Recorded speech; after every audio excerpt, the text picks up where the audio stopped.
Rumah itu dulu selalu berisik oleh tawa. Bukan tawa yang berlebihan, tapi tawa kecil yang terasa cukup untuk membuat hati tenang.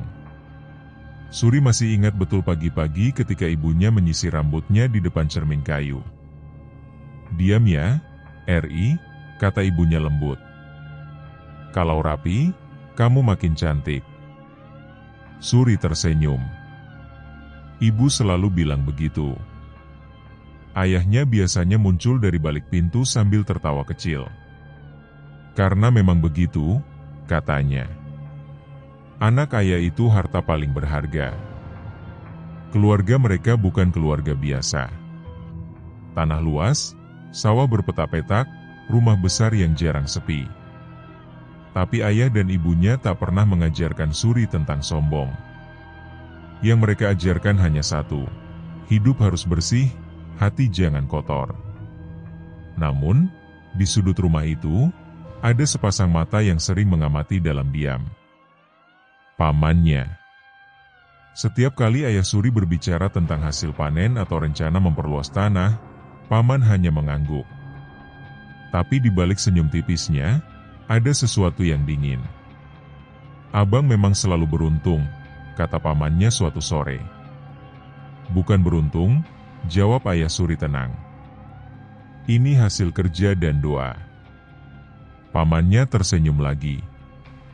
Kali ini lebih lama. Suri kecil tak mengerti apa arti senyum itu.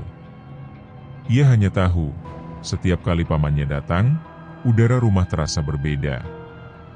Seperti ada sesuatu yang tak terlihat tapi berat. Malam hari, Suri terbangun karena mendengar suara lirih dari ruang tengah. "Apa kita bisa terus begini?" Suara pamannya pelan tapi tajam. "Apa maksudmu?" Suara ayah terdengar bingung. "Harta sebesar ini, sayang kalau jatuh ke tangan yang salah." Ibu Suri menggenggam tangan ayahnya. "Kami keluarga," katanya lembut namun tegas. Tak ada yang tahu, malam itu, di balik dinding rumah yang hangat, iri mulai tumbuh menjadi niat jahat. Dan Suri masih tidur nyenyak, tanpa tahu bahwa rumah yang ia sebut surga, perlahan sedang berubah menjadi awan neraka. Malam itu hujan turun rintik-rintik, tipis tapi dingin. Pamannya berjalan sendirian menyusuri jalan tanah, menutupi kepalanya dengan caping tua. Tak ada lentera. Ia seperti sudah hafal jalan gelap itu. Di ujung desa, berdiri sebuah gubuk reot dengan lampu minyak menyala redup. "Masuklah." Suara itu terdengar sebelum pintu diketuk. Pamannya menelan ludah lalu masuk. Bau kemenyan dan tanah basah langsung menyergap hidung. Seorang lelaki tua duduk bersila, matanya setengah terpejam. "Apa yang kau inginkan?" tanya si dukun datar. Pamannya mengepalkan tangan. "Harta. Dan jalan agar semua itu jadi milikku." Dukun itu tersenyum tipis. "Setiap jalan ada bayarnya." "Aku sanggup," jawab pamannya cepat. Terlalu cepat. Dukun mengambil mangkuk hitam, mengiris jari pamannya. Darah menetes perlahan. "Kalau begitu," bisiknya, "doamu akan didengar, tapi bukan oleh Tuhan." Di rumah besar itu, ayah Suri mulai batuk malam itu juga. Awalnya hanya batuk kecil. "Masuk angin mungkin," kata ibunya sambil mengusap dada suaminya. Namun keesokan harinya, batuk itu disertai darah. Suri berdiri di ambang pintu kamar, menggenggam boneka kainnya. "Ayah kenapa?" tanyanya polos. Ayah tersenyum lemah. "Tidak apa-apa, Ri. Ayah cuma capek." Hari berganti hari. Ibu Suri menyusul jatuh sakit. Tubuhnya panas dingin, matanya cekung. "Bu." "Suri takut?" bisik Suri sambil memeluk ibunya. Ibu itu mengelus kepala Suri dengan tangan gemetar. "Jangan takut. Ibu di sini." Tapi suara itu semakin hari semakin lemah. Pamannya sering datang, membawa wajah prihatin. "Sabar ya," katanya. "Ini cobaan." Tak ada yang tahu, cobaan itu bukan datang dari langit, tapi dari darah yang menetes di mangkuk hitam malam hujan itu. Hari itu langit mendung sejak pagi. Seolah tahu, desa kecil itu akan kehilangan 2 nyawa sekaligus. Suri berdiri di antara orang-orang dewasa, tubuhnya kecil, matanya bengkak karena menangis terlalu lama. Kain hitam kebesaran membungkus badannya. Tangannya menggenggam ujung kain Embok Siroh. "Ibu gak bangun lagi, Embok?" bisik Suri lirih. Embok Siroh menunduk, suaranya bergetar. "Doakan saja, Enduk, doakan." 2 liang kubur berdampingan. Tanah basah, bau kemenyan, dan suara doa bercampur jadi satu. Suri tak benar-benar mengerti arti kematian. Ia hanya tahu, setelah hari itu, ia tak akan lagi mendengar suara ibunya memanggil namanya. Pamannya berdiri paling depan. Tangisnya keras, bahunya naik turun. "Abang," "Kakak," isaknya. Orang-orang mengangguk iba. "Kasihan sekali adiknya," bisik mereka. Suri menatap pamannya lama. Entah kenapa, air mata itu terasa aneh baginya. Terlalu rapi. Terlalu pas. Malamnya, rumah besar itu terasa asing. Sunyi, tapi bukan sunyi yang menenangkan. "Mulai besok kamu jangan banyak main," kata pamannya tiba-tiba. Suri menoleh. "Kenapa, Om?" "Sekarang rumah ini tanggung jawab Om," katanya dingin. "Kamu harus nurut." Istri paman ikut menimpali. "Jangan manja. Orang tuamu sudah nggak ada." Kalimat itu seperti tamparan. Hari-hari berikutnya, senyum pamannya di depan warga masih sama. Ramah, penuh belas kasihan. Namun di dalam rumah, suaranya berubah. "Cepat. Bersihkan lantai. Masakannya asin begini. Anak nggak tahu diri." Suri belajar satu hal sejak hari pemakaman itu. Air mata bisa jadi topeng, dan keluarga bisa berubah jadi orang asing dalam 1 liang kubur. Dan di rumah yang dulu hangat, dingin mulai menetap, perlahan, tapi pasti. Sejak matahari terbit, Suri sudah berdiri di dapur. Kakinya dingin menginjak lantai tanah, matanya masih berat karena semalam hampir tak tidur. "Airnya mana?" suara pamannya menggema dari ruang tengah. "Sebentar, Om," jawab Suri tergesa. Ia berlari kecil, tapi ember yang dibawanya terlalu penuh. Air tumpah sedikit ke lantai. Plak! Tangan kasar itu mendarat di pipinya. "Bodoh," bentak pamannya. "Hal kecil saja nggak becus." Suri terdiam. Tangannya gemetar, pipinya panas. Ia tak menangis. Ia sudah belajar, menangis hanya akan menambah pukulan. Kesalahan Suri selalu kecil, tapi hukumannya besar. Garam kurang? Salah. Lantai kurang bersih? Salah. Bangun terlalu lambat? Salah. Sore hari, ia mencuci pakaian di sumur. Tangannya perih, sabun terasa seperti api. "Om." Suri lapar, katanya pelan saat matahari mulai turun. Istri paman mendengus. Lapar itu hukuman. Biar kapok. Malam datang, perut Suri perih menahan kosong. Ia meringkuk di sudut kamar kecil bekas gudang. Dalam gelap, ia berbisik sendiri. "Ayah, Ibu." Suri capek. Tak ada jawaban. Hanya suara jangkrik dan angin yang masuk lewat celah dinding. Di rumah itu, hidup Suri seperti buku catatan. Setiap hari, kesalahannya dihitung. Setiap malam, ia belajar satu hal baru. Diam adalah cara bertahan, dan rumah bukan lagi tempat pulang. Namun, di luar sana, ada sepasang mata yang mulai memperhatikan penderitaannya. Mata seorang tetangga yang tak tega melihat anak kecil dipatahkan perlahan. Mbok Siroh mulai curiga sejak lama. Setiap pagi ia melihat Suri menyapu halaman dengan wajah pucat, tubuhnya makin kurus dari hari ke hari. "Endok, kamu sudah makan?"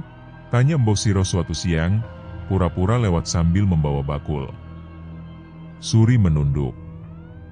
"Sudah, Embok." Tapi suara perutnya tak bisa berbohong. Malam itu, saat rumah paman mulai sepi, Mbok Siroh mengetuk jendela kecil kamar Suri pelan-pelan. "Tok, tok." Suri terkejut. "Embok?" Pintu dibuka sedikit. Mbok Siroh menyelipkan bungkusan daun pisang. "Ini gak seberapa," bisiknya. "Nasi sama sambal sisa." Suri menerima dengan tangan gemetar. "Terima kasih, Embok." Ia makan pelan-pelan, seolah takut suara kunyahannya terdengar. Air matanya jatuh ke nasi. "Kenapa Embok baik sama Suri?" tanyanya lirih. Mbok Siroh menghela napas. "Karena dulu ibumu juga baik sama Embok." Malam-malam berikutnya, Mbok Siroh datang lagi. Kadang hanya singkong rebus, kadang nasi dingin. Tapi bagi Suri, itu lebih dari cukup. Itu tanda ia masih dianggap manusia. Namun kebaikan jarang luput dari mata jahat. Suatu sore, pamannya memandangi Suri dengan tatapan curiga. "Kamu dapat makanan dari mana?" Suri membeku. "Tidak, dari mana-mana, Om." Pamannya tersenyum tipis. Senyum yang membuat tengkuk Suri dingin. "Kalau ketahuan bohong," katanya pelan, "hukumannya lebih berat." Malam itu, Suri memeluk perutnya yang kenyang setengah. Ia tak tahu, setiap suapan nasi sisa itu sedang mendekatkannya pada sesuatu yang jauh lebih kejam. Dan Mbok Siroh tak sadar, kebaikannya sedang diawasi. Pamannya tak lagi puas hanya melihat Suri menderita. Baginya, selama anak itu masih bernapas, harta itu belum benar-benar aman. Malam kembali hujan. Kali ini lebih deras. Pamannya melangkah ke arah yang sama seperti dulu. Gubuk reot di ujung desa kembali menyala temaram. Bau kemenyan menyambutnya seperti kenalan lama. "Anak itu masih hidup," katanya tanpa basa-basi. Dukun tua membuka mata.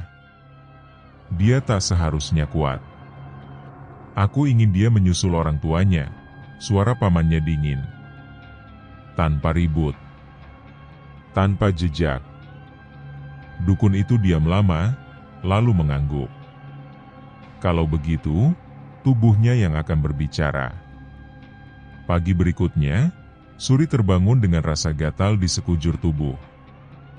Awalnya hanya titik merah kecil di lengannya. "Om."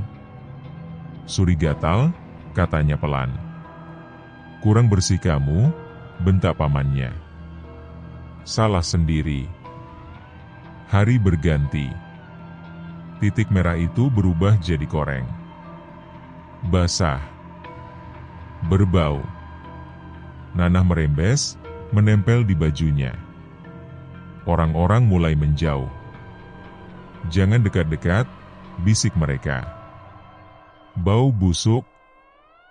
Suri menunduk. Ia mandi berkali-kali, tapi bau itu tak pergi. Tubuhnya panas, kepalanya pusing. Suatu malam, ia mendengar pamannya berkata pada istrinya, "Sebentar lagi selesai." Suri tak mengerti maksudnya. Ia hanya tahu, setiap bergerak rasanya sakit.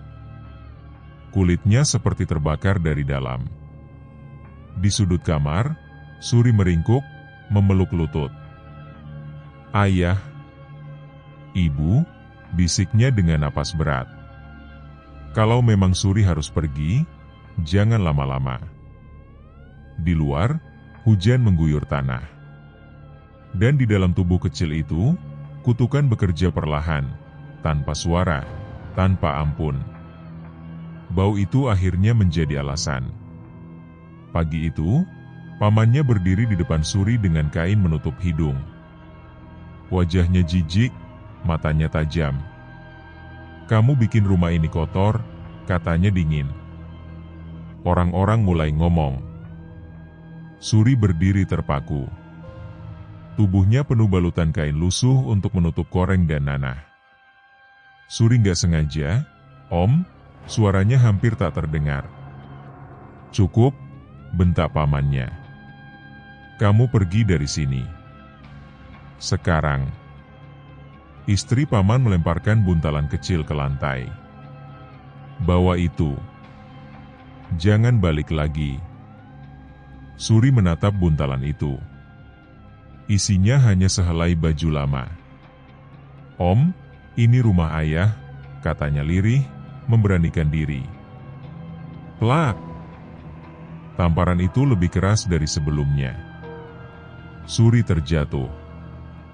"Jangan sebut nama itu," teriak pamannya.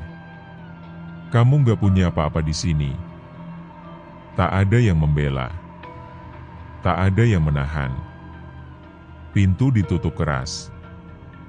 Debu beterbangan. Suri terduduk di tanah. Rumah yang dulu ia sebut rumah kini mengusirnya seperti sampah. Ia bangkit perlahan, menahan sakit di seluruh tubuh. Kakinya gemetar saat melangkah pergi. Ia berjalan tanpa arah. Sawah, kebun, lalu jalan tanah yang makin sepi. Orang-orang yang melihatnya memilih menjauh karena bau busuk itu. Suri tak tahu kemana harus pergi. Ia hanya berjalan.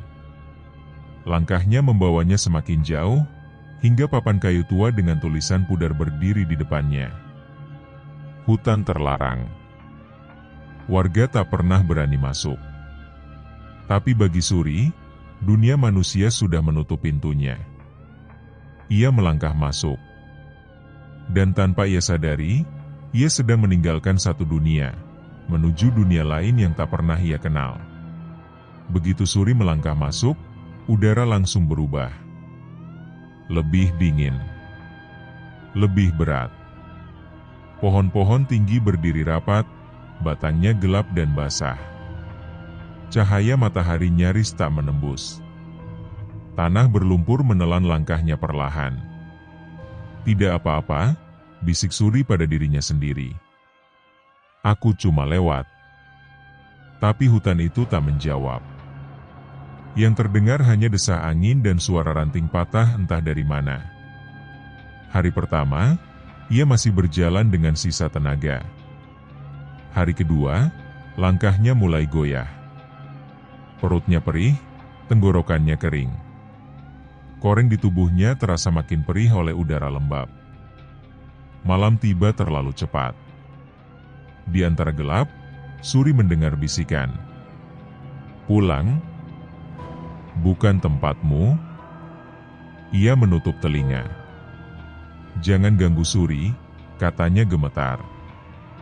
Bayangan bergerak di antara pepohonan. Kadang seperti manusia, kadang seperti sesuatu yang tak berbentuk. Matanya terasa diawasi.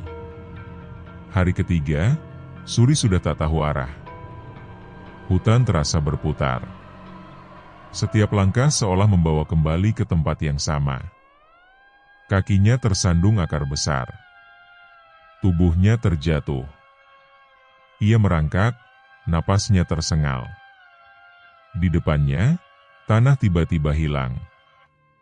Tebing. Suri berhenti tepat di pinggirnya. Angin dari bawah membawa suara yang dalam, seperti panggilan.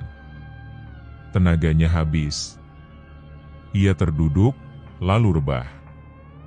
Pandangannya mengabur. Kalau ini akhirnya, bisiknya pelan. Suri capek. Matanya terpejam. Tubuhnya terkulai di dekat tebing, di jantung hutan terlarang. Dan di balik pepohonan, ada sesuatu yang sejak tadi memperhatikannya, bukan untuk mencelakai, tapi menunggu. Suri merasa tubuhnya ringan, tapi juga sangat berat. Seperti terapung di antara tidur dan bangun. Ada suara, samar, datang dan pergi. Endok, bangun, endok. Tangannya terasa digoyang pelan. Bukan kasar. Bukan seperti sentuhan pamannya. Sentuhan itu hangat. Suri membuka mata setengah. Pandangannya buram.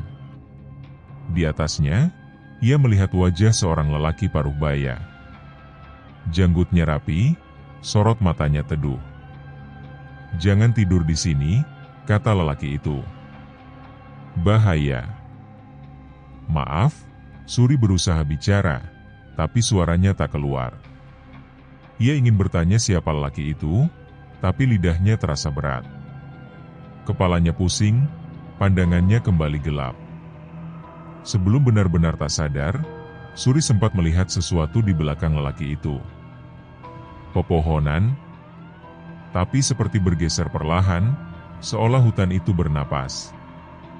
Bawa dia, suara lain terdengar, lembut tapi tegas. Suri ingin membuka mata lagi, tapi tak bisa.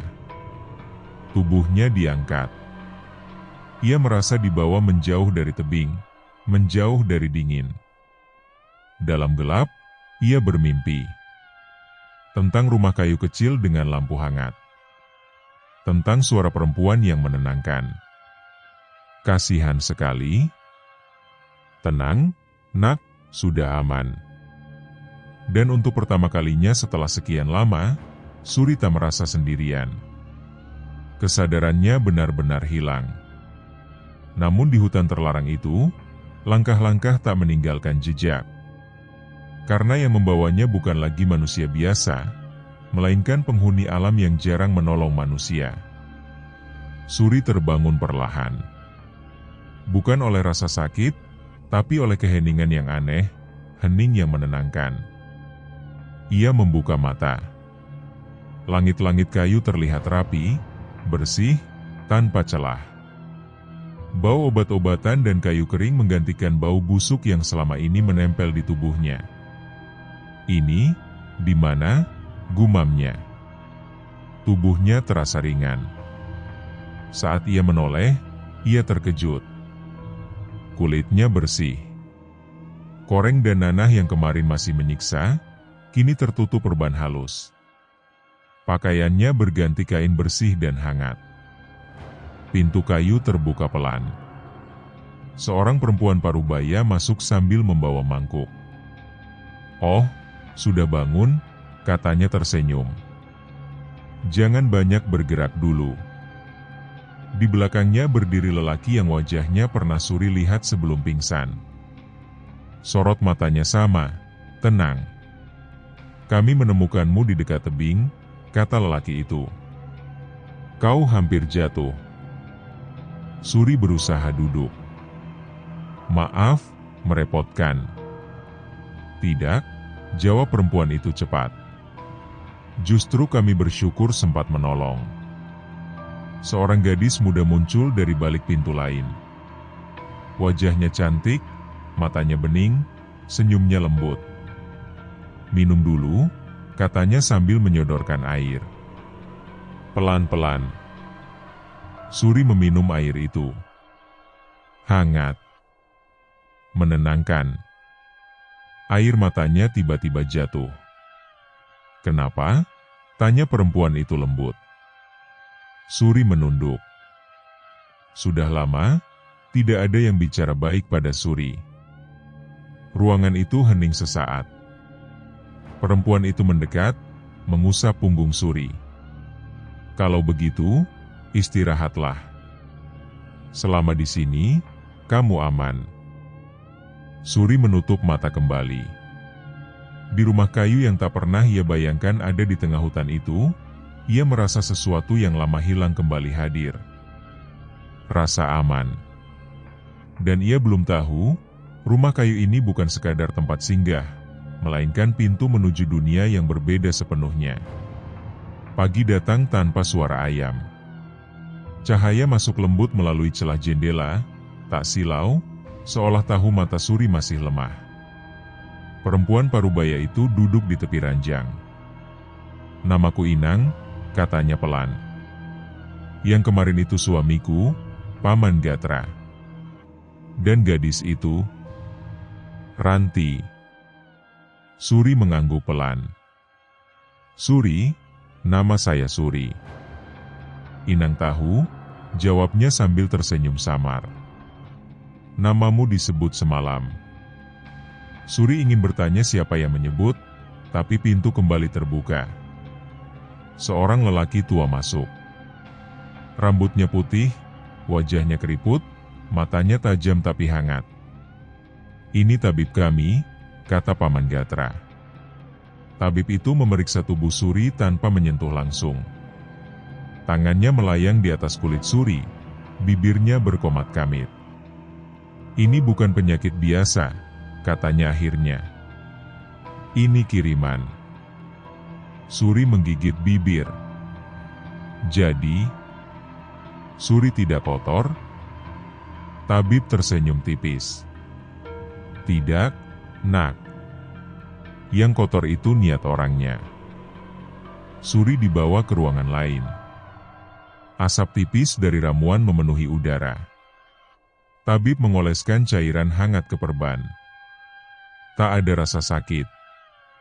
Yang ada hanya rasa ringan, seolah beban di tubuhnya dilepaskan satu persatu. Saat matahari tepat di atas kepala, tabib menarik napas panjang. "Selesai?" Suri membuka mata. Kulitnya bersih. Tak ada bekas. Tak ada bau. Ia menangis, kali ini tanpa takut. Dalam satu hari, gumamnya tak percaya. Inang mengangguk. "Di sini, yang mustahil di duniamu, bisa jadi biasa." Suri menatap tangannya sendiri lama. Untuk pertama kalinya, ia melihat tubuhnya bukan sebagai hukuman. Dan jauh di dalam hatinya, ia mulai bertanya-tanya, tempat apakah ini sebenarnya? Suri duduk di beranda rumah kayu, menatap hutan yang tampak tenang. Tak ada kabut pekat. Tak ada bayangan menakutkan. Hutan itu justru terlihat hidup, seperti menjaga, bukan mengancam. Paman Gatra duduk di sampingnya. "Kamu ingin bertanya sejak tadi," katanya. Suri menarik napas dalam. "Ini bukan hutan biasa, kan?" Paman Gatra tersenyum kecil. "Bukan." Inang ikut duduk. Ranti berdiri di belakang mereka. "Kami tidak ingin menakutimu," kata Inang lembut. "Tapi kamu berhak tahu." Suri menatap wajah mereka satu persatu. "Siapa sebenarnya kalian?" Hening sejenak. Paman Gatra menatap hutan, lalu berkata pelan, "Kami bukan manusia seperti keluargamu dulu." Jantung Suri berdegup kencang. "Kami kaum bunian," lanjutnya. "Dan tempat ini bukan bagian dari alam manusia." Suri menelan ludah. "Jadi, Suri sudah mati?" Ranti menggeleng cepat. "Tidak. Kamu masih hidup. Bunian tidak menyakiti manusia tanpa sebab," tambah Inang. "Justru jarang menolong." Suri terdiam lama. Anehnya, tak ada rasa takut. Yang ada hanya keheranan. "Kalau begitu," katanya lirih, "kenapa kalian menolong Suri?" Paman Gatra menatapnya dalam-dalam. "Karena penderitaanmu memanggil kami." Suri menunduk. Manusia yang seharusnya keluarga, justru menyakiti. Ranti berkata pelan, "Kadang, darah bukan penentu siapa keluarga." Angin berembus lembut. Daun-daun berdesir. Di saat itu, Suri sadar. Ia sedang duduk di alam asing, tapi untuk pertama kalinya ia merasa diterima. Dan alam ini belum selesai memberinya kejutan. Hari-hari berikutnya berjalan tanpa rasa takut. Suri bangun pagi tanpa bentakan, tanpa rasa cemas apakah hari itu ia akan dipukul atau tidak. Inang mengajarinya hal sederhana. "Pegang cangkulnya begini," kata Inang sambil tersenyum. "Tanah itu seperti manusia. Kalau diperlakukan kasar, dia tidak mau memberi." Suri mengangguk. Ia belajar menanam, menyiram, dan menunggu. Tak ada yang memarahinya saat ia salah.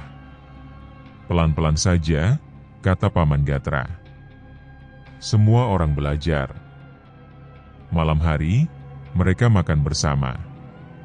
Suri duduk sejajar, bukan di sudut. "Tambah?" tanya Inang. Suri ragu sejenak, lalu mengangguk kecil. "Iya." Ranti tersenyum melihatnya. "Kamu sekarang berani minta." Suri tersipu. Takut dimarahi. "Di sini tidak ada itu," jawab Ranti lembut. Hari demi hari, Suri mulai tertawa lagi. Ia belajar membaca tanda alam, mengenali ramuan, mendengar cerita tentang dunia bunian. "Manusia sering tersesat," kata Paman Gatra suatu malam. Tapi yang paling sering, tersesat di hatinya sendiri. Suri mendengarkan, menyimpan kata-kata itu dalam-dalam. Untuk pertama kalinya sejak lama, hidupnya tidak diukur dari kesalahan. Ia diukur dari niat. Namun di balik ketenangan itu, ada waktu yang terus berjalan. Dan waktu, perlahan sedang membentuk Suri menjadi seseorang yang berbeda. Seseorang yang kelak, tak lagi bisa dianggap lemah oleh dunia manapun. Musim berganti tanpa Suri sadari. Tubuhnya tak lagi ringkih. Gerakannya mantap, napasnya teratur. Paman Gatra berdiri di hadapannya, membawa sebatang kayu panjang. "Ilmu bukan untuk menyakiti," katanya, "tapi untuk menjaga diri." Suri mengangguk. "Aku mengerti." Latihan dimulai sejak fajar. Pukulan pertama Suri meleset. "Ulangi," kata Paman Gatra tenang. Ia jatuh. Bangkit. Jatuh lagi. Tak ada teriakan, tak ada caci. "Bangkit itu pilihan," ujar Paman Gatra. "Sakit itu guru." Selain kanuragan, Inang mengajarkan ramuan. "Rasa pahit itu tanda bekerja," katanya sambil menumbuk daun. "Kalau terlalu manis, hati-hati." Suri mencatat semuanya di ingatan. Ia belajar menyembuhkan, bukan hanya memukul. Ranti sering menemani.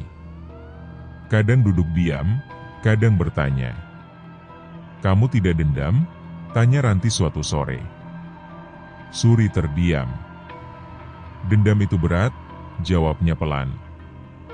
"Aku sudah cukup lama memikul beban." Ranti menatapnya lama, matanya lembut. Malam hari, Suri bermeditasi di bawah pohon tua. Ia merasakan aliran hangat di tubuhnya, seolah alam menyambut keberadaannya. Paman Gatra memperhatikan dari jauh. "Dia cepat belajar," katanya pada Inang. "Bukan cepat," jawab Inang. "Dia memang ditempa oleh penderitaan." Dan tanpa Suri sadari, ilmu yang ia pelajari bukan hanya menguatkan tubuh, tapi menata jiwanya yang pernah hancur. Waktu di alam bunian berjalan berbeda. Tanpa kalender, tanpa hitungan pasti. Namun suatu pagi, Inang menatap Suri lama sekali. Kamu sudah dewasa, katanya. Suri tersenyum kecil. Tubuhnya kini tegap, sorot matanya tenang. Tak ada lagi sisa anak yang dulu gemetar di sudut gudang. 7 tahun telah berlalu. Di ladang, Suri memimpin pekerjaan. Di ruang pengobatan, ia membantu menyembuhkan. Di tempat latihan, ia tak lagi jatuh pada pukulan pertama. Paman Gatra memanggilnya malam itu. Kami ingin bicara. Suri duduk bersila. Kami tidak punya anak lelaki, kata Inang pelan. Dan sejak kau datang, rumah ini hidup kembali. Paman Gatra menatap Suri dengan bangga. Mulai hari ini, kami menganggapmu anak kami. Dada Suri sesak. Terima kasih, Ayah. Ibu, ucapnya terbata. Ranti menunduk. Pipinya memerah. Beberapa hari kemudian, Ranti memberanikan diri bicara. Aku ingin kamu tinggal selamanya, katanya lirih. Sebagai pendampingku. Suri terdiam lama. Aku menghargainya, jawabnya jujur. Tapi hatiku belum tenang. Karena dunia manusia, tanya Ranti. Suri mengangguk. Ada hak yang belum kembali. Ranti tersenyum sedih. Aku menunggu. Malam itu, Suri menatap langit bunian. Ia sadar, dirinya telah tumbuh jauh dari asalnya. Namun satu hal belum berubah. Luka lama hanya bisa sembuh setelah dihadapi, bukan dilupakan. Pagi itu terasa lebih berat dari biasanya. Kabut tipis menggantung di antara pepohonan, seolah alam ikut menahan langkah Suri. Ia berdiri di depan Paman Gatra dan Inang. Tas kecil di punggungnya berisi secukupnya. Aku harus pergi, kata Suri pelan. Bukan untuk membalas, tapi untuk menutup masa lalu. Inang menahan air mata. Alam manusia tidak berubah, katanya. Yang berubah hanya kamu. Aku tahu, jawab Suri. Itu sebabnya aku harus kembali sebagai diriku yang sekarang. Paman Gatra menepuk bahunya. Ingat, jangan gunakan ilmumu untuk keserakahan. Suri menunduk. Aku bersumpah. Ranti berdiri tak jauh. Wajahnya tenang, tapi matanya berkaca-kaca. Kalau selesai, kamu akan kembali? Tanyanya. Suri menatapnya dalam. Aku berjanji. Dan saat itu, aku akan memilih. Ranti mengangguk. Aku menunggumu. Bukan sebagai tuntutan, tapi sebagai harapan. Paman Gatra mengangkat tangannya. Tanah di depan mereka bergetar pelan. Kabut menebal, membentuk jalan samar. Ini gerbangnya, katanya. Suri melangkah maju, lalu berhenti sejenak. Terima kasih, ucapnya tulus. Karena telah menyelamatkan Suri saat dunia menolaknya. Ia melangkah masuk ke kabut. Dan saat cahaya alam bunian perlahan menghilang di belakangnya, Suri tahu. Jalan kembali ke masa lalu selalu lebih sunyi daripada jalan melarikan diri. Namun ia juga tahu, setelah langkah ini, tak ada lagi tempat untuk ragu. Kabut menipis perlahan. Bau tanah basah dan asap dapur menyambut Suri, bau dunia manusia yang pernah ia kenal, tapi kini terasa asing. Desa itu tak banyak berubah. Rumah-rumah masih berdiri, sawah masih membentang. Hanya satu yang berbeda, cara Suri melangkah. Tegap, tenang. Ia berdiri di depan rumah besar itu. Rumah ayah dan ibunya. Pintu terbuka sebelum ia mengetuk. Pamannya muncul. Rambutnya memutih sebagian, Tubuhnya mengendur. Mata itu membesar saat melihat Suri. "Kamu?" Suaranya tercekat. "Suri," jawabnya pelan. "Aku pulang." Pamannya tertawa gugup. "Kamu masih hidup rupanya." Suri menatap lurus. Seperti yang Om lihat. Mereka duduk berhadapan. Tak ada teriakan. Tak ada amarah. Justru itulah yang membuat pamannya gelisah. "Apa maumu?" tanya pamannya. "Hak," jawab Suri singkat. "Dan kebenaran." Pamannya bangkit, mencoba mengintimidasi. "Kamu tidak punya bukti apa-apa." Suri berdiri. Udara di ruangan berubah berat. Pamannya terhuyung mundur tanpa disentuh. "Aku tidak datang untuk menyakitimu," kata Suri tenang. "Tapi aku tidak lagi bisa kau tindas." Pamannya gemetar. "Apa yang kamu pelajari?" Suri menatapnya iba. "Cukup untuk bertahan. Dan cukup untuk memaafkan." Dengan bantuan para tetua desa, dan bukti yang dulu disembunyikan, hak Suri dikembalikan. Tanah, rumah, nama baik. Pamannya jatuh terduduk, kalah oleh ketakutannya sendiri. Saat senja turun, Suri berdiri di halaman rumah. Tak ada rasa menang. Tak ada lega berlebihan. Hanya satu kesadaran yang jelas. Dunia manusia sudah selesai baginya. Suri berdiri lama di depan rumah besar itu. Rumah yang dulu penuh tawa, lalu berubah menjadi tempat luka. Angin sore berhembus pelan, menggerakkan dedaunan kering di halaman. Tak ada suara yang memanggilnya untuk tinggal. Tak ada siapa-siapa. "Sudah selesai," bisik Suri pada dirinya sendiri. Ia tidak menjual rumah itu. Ia menyerahkannya kepada desa, untuk balai dan tempat berkumpul. Tanah ia kembalikan kepada yang berhak. Harta yang dulu diperebutkan, tak lagi berarti. Malam itu, di tepi hutan terlarang, Suri berhenti sejenak. Ia menatap gelap di depannya tanpa rasa takut. "Aku pulang," katanya pelan. Kabut muncul, lembut seperti napas.